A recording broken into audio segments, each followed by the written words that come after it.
Video देखने से पहले चैनल को सब्सक्राइब करना ना भूलें।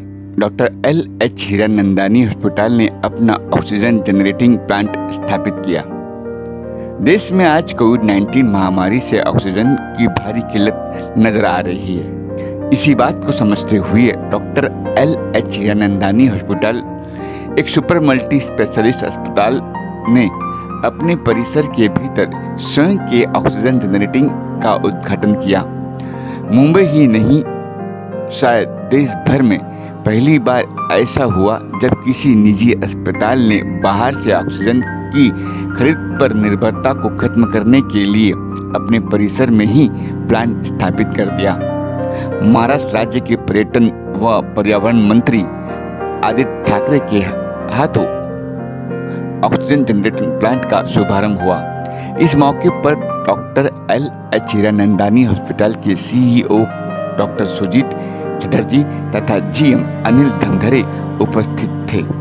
देखिए डॉक्टर एल.एच. हीरानंदानी अस्पताल से हमारी यह खबर।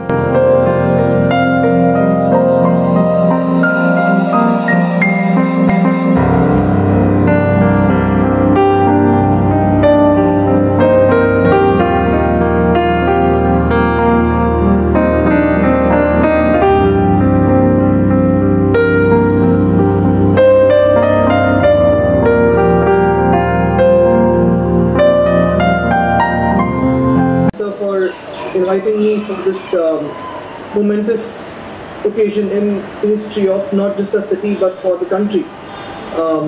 To all those present here, I see Darshan ji, I see of course Niranjan ji, I see Dr. Chatterjee, I see Dr. Gupta. Let me tell you that I'm going to keep this very short because I know there are lots of people standing near the PSAs that you can see on the screen. I don't want them to stand for a long time. And I say this because normally in any VC or any inaugurations like this, we have the luxury of going a little further and obviously speaking more. But whenever I have interacted with Niranjan ji or Darshan ji, our time span of interaction, be it meeting or be it on the phone, has roughly been equal to, if the minutes of the meeting, if you see, they're roughly equal to the number of letters in Hiranandani and Thakre put together. That's how much we speak, and we can go on about different topics, and we can go on and on about this. I was just speaking to Darshan ji the other day, and I was telling him one of the things I'm missing in terms of interacting with Niranjan ji normally is, I think this year, after he got COVID and then I got COVID, we have not met each other, and that's been quite a long time. I think it's about 5 or 6 months. But before that, throughout the last year and before that, I remember my first meeting when I took over as a minister, and then on we've met almost every month, at least once or twice every month, when we have a lockdown on the people and on non-essential services.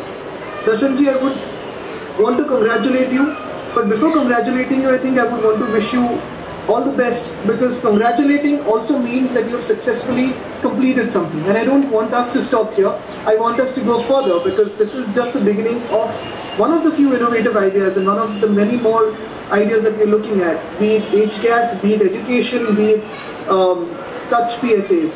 I think this is only a beginning. PSAs is something we're looking at across Maharashtra. We've floated it into almost all hospitals. We're looking at private hospitals playing a major part that they've supported us with all throughout, because here is a moment in time where we cannot differentiate between private and public. Where there is a lack of oxygen, the virus isn't asking whether you are private or public. They aren't asking us whether you are a normal citizen or a government agency or a private agency. I think this is the time for all of us to not just come together as one human race, not as Homo sapiens, but as planet Earth, because all of us are learning to coexist better. I can see the image on my screen. The PSAs are not isolated from the trees behind it. They are a part of it. The PSAs are doing the job for the patients inside the hospital. The trees are doing the job for the people outside the hospital. I think this is a time for us as planet Earth to come together and realize that all of us are really a part of this one planet called nature. We cannot, a planet called Earth, a part of this whole system called nature. We cannot be different from each other. We are all together, and let's work for each other. Let's work for coexistence and move forward. Thank you. Jai Hind, Jai Maharashtra, Vande Mataram. से oxygen generator plant है इसमें ऐसे ये नई technique है और ये on site oxygen की कमी को पूरा कर सकता है।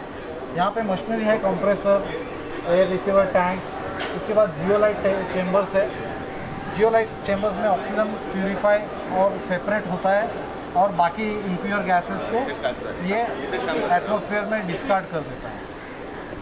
प्यूरीफाइड ऑक्सीजन फिर ऑक्सीजन चेम्बर में आता है और वो ऑक्सीजन चेम्बर फिर हॉस्पिटल के सेंट्रल मेडिकल ऑक्सीजन गैसेस के साथ कनेक्ट होता है। ये देखिए, ये इसको कहते हैं प्रेशर यानी कि PSA ऑक्सीजन जनरेटर जी। So pressure swing absorption.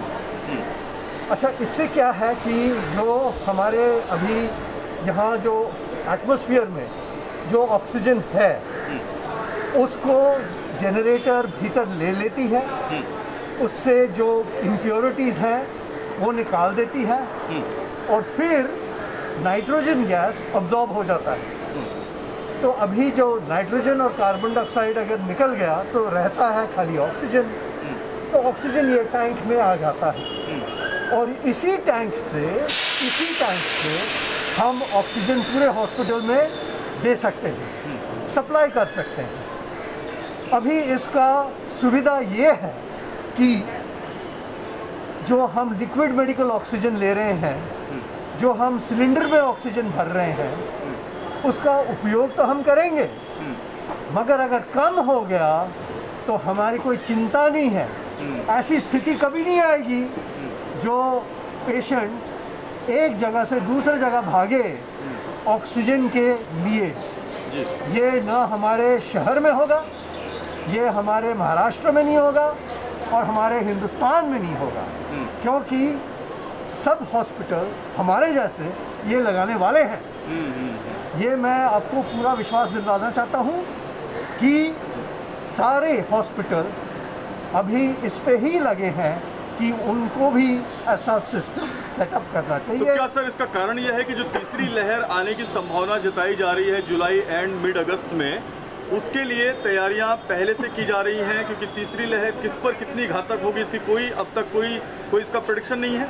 आप सही बात कह रहे हैं। जो तीसरी जो लहर है वो कितना घातक हो सकता है ये किसी के तुलना में नहीं है, मगर आज के तारीख में लोग कह रहे हैं कि बच्चों को ये शायद इफ़ेक्ट करे, मगर खाली बच्चों को तो नहीं होगा, सबको ही होगा। अगर लहर आए तो लहर आएगा तो उसके लिए हमें तैयार होना चाहिए। तो इसीलिए ये तैयारी है ताकि ये जो इनबिल्ट ऑक्सीजन आप बना रहे हैं वो आपके 244 बेड को अवेलेबल हो पाए। हाँ ज़रूर, 244 बेड अवेलेबल हो पाए और ICU में high flow nasal cannula oxygen जो हम व्यवहार करते हैं, जो हम इस्तेमाल करते हैं, उसमें कोई कमी नहीं पड़ेगी।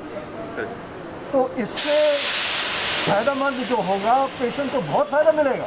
Thank you sir.